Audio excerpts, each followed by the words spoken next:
Hi everyone, welcome back to the Red School of Music Musicology series. My name is Alec, and today I'm going to introduce to you the incomparable Ludwig van Beethoven. What do you already know about Beethoven? Think of a few things, write them down, and then check yourself at the end. Beethoven lived from 1770 to 1827. He was born in Bonn, Germany, and died in Vienna. He showed great promise as a pianist and a composer, and so much so that his teacher compared him to Mozart. His career can be divided into three periods: early, middle, and late. The first period began in 1792, the year of his arrival to Vienna, and extended to 1802. The middle period extends from 1802 to about 1814, and the late period continues until only months before his death in 1827. Beethoven's piano playing became legendary. He was especially known for his improvisations, and he often wished he could make the piano sing. This love for piano led to him composing primarily for piano in the early period during his first several years in Vienna. He wrote 20 of his 32 piano sonatas during this period, and his sonatas can be described as having a wide range of emotion, a diversity of formal structure, and a greater technical difficulty than in sonatas written by Mozart or Haydn. A great example of Beethoven's piano sonatas is the sonata in C minor, opus 13, known as Pathétique.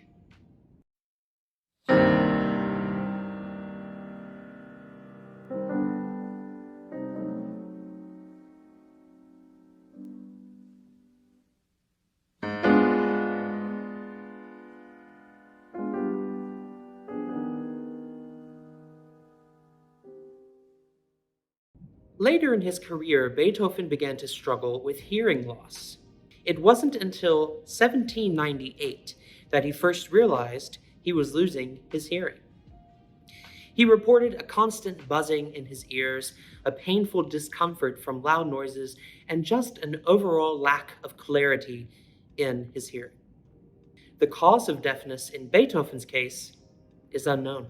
Beethoven's middle period, which lasted circa 1802 to 1814, consisted of his most productive and successful years as a composer. He wrote 7 of his 9 symphonies, 7 new piano sonatas, the opera Fidelio, and much chamber music.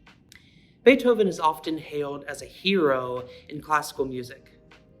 He reinvented the symphony and helped elevate the status of the genre to the stature it maintains today.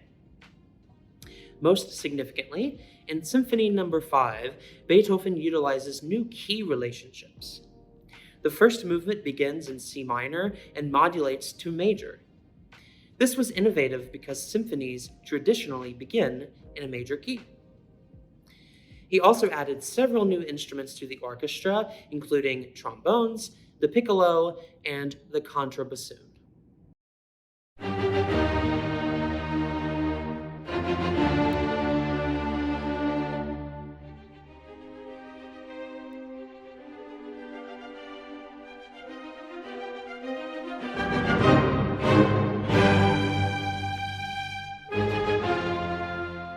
Symphony No. 9 was written during Beethoven's late period, the last years of his life.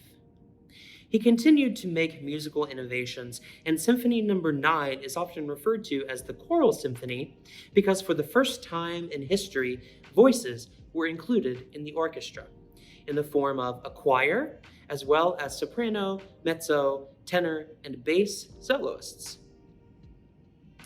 You may recognize the tune of this one.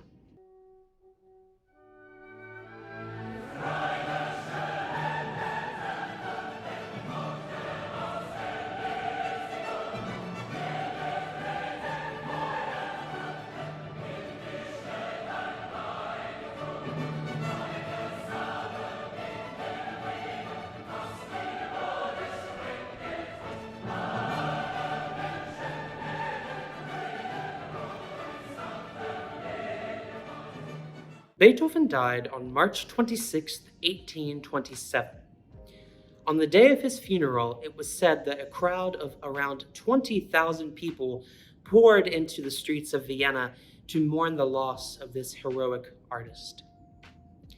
In summary, Beethoven wrote 9 symphonies, 32 piano sonatas, 1 opera, 1 ballet, and so much more. We still honor his greatness and genius contributions to classical music every day. Before you go, let's check what you learned. Can you answer these questions? What year was Beethoven born? How was Beethoven's career broken down? Into which periods is Beethoven's career broken down?